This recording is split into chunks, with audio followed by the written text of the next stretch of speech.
এই জিলহজ মাসের প্রথম 10টা দিনের প্রথম নম্বরে যে আমরা আমল করব, আজ থেকে আমরা সূর্য ডুবে যাওয়ার আগে, সূর্য অস্ত যাওয়ার আগে আমরা প্রথম নম্বর যে আমল, আমরা হাতের নখ কাটবো না। কি কাটবো না? আরও জোরবান, কি কাটবো না? নখ কাটবো না। এরপরে আমরা চুল কাটবো না। এরপরে আমরা গোফ কাটবো না। এরপরে আমাদের যে মানে গুপ্ত অঙ্গ যে রয়েছে, এই গুপ্ত অঙ্গের পশমগুলো আমরা কখনো কাটবো না। এগুলো আমরা পাকসাপ করবো না, পরিষ্কার করবো না। তবে এখনও সময় আছে না নাই? আরও জোরবান আছে না নাই? এখন থেকে শুরু করে মাগরিব পর্যন্ত এই সময়ের মধ্যে আমরা যারা দেখবো আমাদের হাতের নখ বড় হয়েছে, তারপরে গোপ বড় হয়েছে, তারপরে চুল বড় হয়েছে, আমরা এখন থেকে মাগরিবের আগে এসব কেটে ফেলবো ইনশা। আরও জোরে বলি ইনশা আল্লাহ। তাহলে এই প্রথম 10 দিনের প্রথম নম্বর আমল হলো আমাদের যাদের চুল, নখ, এরপরে গোফ এবং গোপন অঙ্গের যে লোমগুলো, এগুলো আমরা পরিষ্কার করে নেব। এই প্রথম 10 দিন চাঁদ দেখার পর থেকে কুরবানি করা পর্যন্ত আমরা এগুলাতে কখনো হাত দেব না, লাগাবো না। কি করব না? আমরা এগুলো কখনো চাই কুরবানি দেই আর কুরবানি না দেই, সকলের জন্য। কুরবানি দেই আর কুরবানি না দেই, সকলের জন্য, নারী পুরুষ সকলের জন্য। আমরা কি করব? আজকে সন্ধ্যা থেকে মাগরিব যখনই হয়ে যাবে, আমরা নখ, চুল, গোফ এবং গোপন যে অঙ্গের যে লোমগুলো আছে, এগুলো কি আর আমরা আর কাটবো না। কতক্ষণ পর্যন্ত? কুরবানি করা পর্যন্ত। কতক্ষণ পর্যন্ত? কুরবানির পশু জবাই করা শেষ, আপনি বাড়ি এসে তারপর গোপ কাটতে পারেন, হাতের নখ কাটতে পারেন, চুল কাটতে পারেন। তখন কাটলে কি নাই কোনো সমস্যা? আল্লাহর নবী বিশ্ব নবী সাল্লাল্লাহু আলাইহি সাল্লাম বললেন, যে মানুষগুলো কুরবানি করার নিয়ত করবে, কিসের নিয়ত? যে মানুষগুলো কুরবানি করার নিয়ত করবে, এই মানুষগুলো জিলহজ মাসের চাঁদ দেখার পর থেকে তারা যেন হাতের নখ, চুল, গোফ এবং গোপন অঙ্গের লোমগুলো তারা যেন না কাটে। সুবহানাল্লাহ বলেন। আমরা কেন এই অঙ্গ প্রত্যঙ্গগুলোর আমরা অংশগুলো আমরা কাটবো না? এর কারণটা কি? কেন বিশ্বনবী সাল্লাল্লাহু আলাইহি ওয়াসাল্লাম কাটতে নিষেধ করেছেন? এর মধ্যে অবশ্যই কোনো হিকমত কি অবশ্যই আছে, নতুবা বিশ্বনবী সাল্লাল্লাহু আলাইহি ওয়াসাল্লাম কখনো এগুলো কাটতে নিষেধ করতেন না। আল্লাহর নবী বিশ্বনবী সাল্লাল্লাহু আলাইহি ওয়াসাল্লাম বললেন, এই 10 দিনের মধ্যে একটা দিন আছে, যে দিনটার নাম হলো আরাফার দিন। কিসের দিন? আরও জোরে বলেন, কিসের দিন? এই আরাফার দিনে আল্লাহ তাআলা তার কোটি কোটি অসংখ্য অগণিত বান্দাদেরকে মাফ করে দিবেন। সুবহানাল্লাহ বলেন। অসংখ্য বান্দাদেরকে, তাদেরকে জাহান্নাম থেকে মুক্তি দিয়ে দিবেন। আল্লাহর নবী বিশ্বনবী সাল্লাল্লাহু আলাইহি সাল্লাম বললেন, যারা কুরবানি করবে, এই কুরবানি করার কারণে তাদেরকে জাহান্নাম থেকে বাঁচিয়ে দিবেন কে? এই যে তারা যে কুরবানি করলো, কুরবানি করার নিয়ত করলো, তাদের সমস্ত অঙ্গ প্রত্যঙ্গগুলো যেন জাহান্নামের আগুন থেকে যেন বাঁচতে পারে, এজন্য বিশ্বনবী সাল্লাল্লাহু আলাইহি ওয়াসাল্লাম এই 10টা দিন তাদের হাতের নখ, চুল এবং গোপন অঙ্গ প্রত্যঙ্গের লোমগুলো কাটতে নিষেধ করেছেন কে? কেন? আমাদের সমস্ত অঙ্গ প্রত্যঙ্গগুলো যেন জাহান্নামের আগুন থেকে বাঁচতে পারে। আল্লাহু আকবার বলেন। দেখেন ইসলাম আমাদেরকে কতটা সুযোগ সুবিধা দিয়েছে, আমাদের কতটা মঙ্গল কামনা করে। আমরা যদি এই হাতের নখগুলো যদি কাটি, চুলগুলো যদি কাটি, তাহলে কি এগুলা বাইরে চলে গেল, নিজের আয়ত্তে চলে গেল। এগুলা থাকা অবস্থায় সমস্ত অঙ্গ প্রত্যঙ্গগুলো যেন জাহান্নামের আগুন থেকে যেন বাঁচতে পারে, এজন্য এই 10টা দিন আমাদের চুল, নখ, তারপরে গোফ এবং গোপন অঙ্গের লোমগুলো কি কখনো কাটা? বুঝতে পেরেছেন তো সবাই? আরও জোরে বলেন, বুঝতে পেরেছি তো? এজন্য আমাদের বাড়িতে যাদের সন্তান রয়েছে, তারপর মহিলা মা বোনগণ রয়েছে, আমরা সবাইকে বলে দেব। সবাইকে কি করব?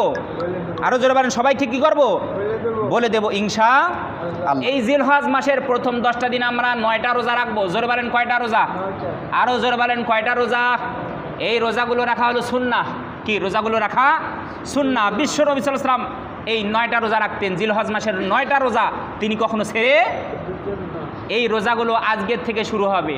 আজকে সিহরিতে একটা রোজা, সিহরি খাওয়ার পর কি আগামীকালকে একটা রোজা, এরকম করে শুধু ঈদের দিন রোজা রাখা যাবে না। এই আজকের থেকে শুরু করে আগামী 9টা দিন আমরা কয়টা রোজা রাখবো? আরও জোরে বলেন, কয়টা রোজা? 9টা রোজা আমরা রাখবো। এটা হলো বিশ্বনবী সাল্লাল্লাহু আলাইহি ওয়াসাল্লামের সুন্নাহ। তবে রোজা 9টা হলো নফল। কি রোজা? নফল রোজা। তবে এটা হলো বিশ্বনবী সাল্লাল্লাহু আলাইহি ওয়াসাল্লামের সুন্নাহ। আল্লাহর নবী বিশ্বনবী সাল্লাল্লাহু আলাইহি ওয়াসাল্লাম তিনি বললেন, হযরতে উম্মে হাফসা রাদিয়াল্লাহু তাআলা আনহা বললেন, বিশ্বনবী সাল্লাল্লাহু আলাইহি ওয়াসাল্লাম কখনো জীবনে 4টা আমল ছাড়তেন না। কয়টা আমল? তিনি যতদিন বেঁচে ছিলেন তিনি 4টা আমল করতেন। প্রথম নম্বরে হলো তিনি কখনো আশুরার রোজা ছাড়তেন না। কিসের রোজা? আশুরার রোজা ছাড়তেন না। দ্বিতীয় নম্বরে তিনি কখনো জিলহজ মাসের প্রথম 9 দিনের 9টা রোজা তিনি কখনো ছাড়তেন না। এই 9টা রোজা তিনি পরিপূর্ণভাবে পালন করতেন। জোরে বলেন আল্লাহু আকবার। এরপরে বিশ্বনবী সাল্লাল্লাহু আলাইহি সাল্লাম প্রতি মাসের 3টা রোজা তিনি কখনো ছাড়তেন না। বা আপনার 13, 14, 15 প্রতি মাসে তিনি 3টা করে রোজা রাখতেন। জোরে বলেন কয়টা রোজা? 3টা রোজা। এবং প্রতি সপ্তাহে তিনি 2টা করে রোজা রাখতেন। কয়টা রোজা? সোমবার এবং বৃহস্পতিবার। জোরে বলেন সুবহানাল্লাহ। এরপরে 4 নম্বরে বিশ্বনবী সাল্লাল্লাহু আলাইহি ওয়াসাল্লাম যে আমল কখনো ছাড়তেন না, মনোযোগ দিয়ে শুনবেন, সেটা হলো ফজরের নামাজের ফরজ নামাজের আগে 2 রাকাত যে সুন্নত নামাজ আছে না নাই? আরো জোরে বলেন আছে না নাই? ফজরের ফরজ নামাজের আগে যে 2 রাকাত সুন্নত নামাজ আছে, এই 2 রাকাত সুন্নত নামাজ বিশ্বনবী সাল্লাল্লাহু আলাইহি ওয়াসাল্লাম কখনো ছাড়তেন না। সুবহানাল্লাহ বলেন। আর আমরা তো নামাজেই পড়ি না, সুন্নত তো পড়ে। কি নামাজেই নাই, সুন্নত তো পড়ে। যদি বলি যে কয়জন ফজরের নামাজ পড়েছেন, ফজরের নামাজ পড়া নফল ছিল, আর জুমার নামাজ পড়া মনে হয় ফরজ নাকি? হ্যাঁ, পৃথিবীর মধ্যে যত নামাজ রয়েছে সব নামাজের মধ্যে শ্রেষ্ঠ নামাজ হলো পবিত্র জুমার দিনের ফজরের নামাজ। সুবহানাল্লাহ বলেন। কোন নামাজ? পবিত্র জুমার দিনের ফজরের নামাজ পৃথিবীর মধ্যে যত নামাজ রয়েছে সব নামাজের মধ্যে শ্রেষ্ঠ নামাজ।